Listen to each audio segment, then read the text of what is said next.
sort of know what the Prime Minister's saying. He's basically saying, let's be adult about this. We'll keep the main target, but how we get there is going to be different. So why is everyone really hot under the collar about it?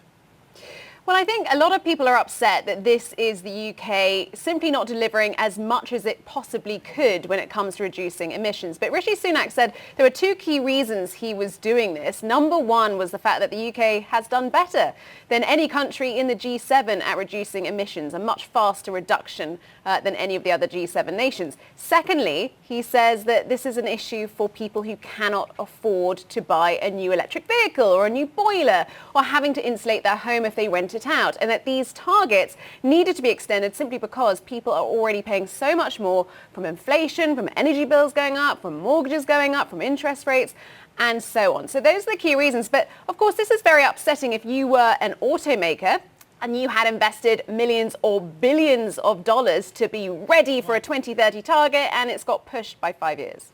Okay, so pragmatic, proportionate, realistic. A new approach to reaching net zero is the new slogan. It's not the sexiest slogan I've heard for politics. I mean, you have to also question whether there is a third reason why Rishi Sunak has watered down some of these green policies, and that this is the starting gun of an election campaign. And certainly with a slogan like that, and with some of the words used in the delivery, some of the measures he mentioned that his government is against, I mean, a lot was talked about, Richard, about sorting rubbish into 7 different bins. This government rejects it.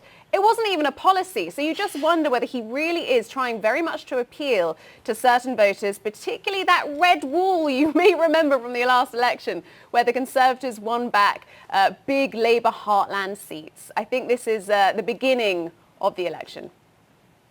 Good hell. I mean, I never know. I love elections. I love elections. I hope they improve the slogan, though.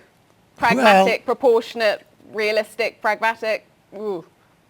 I look forward to being on the election trail with you. Thank you.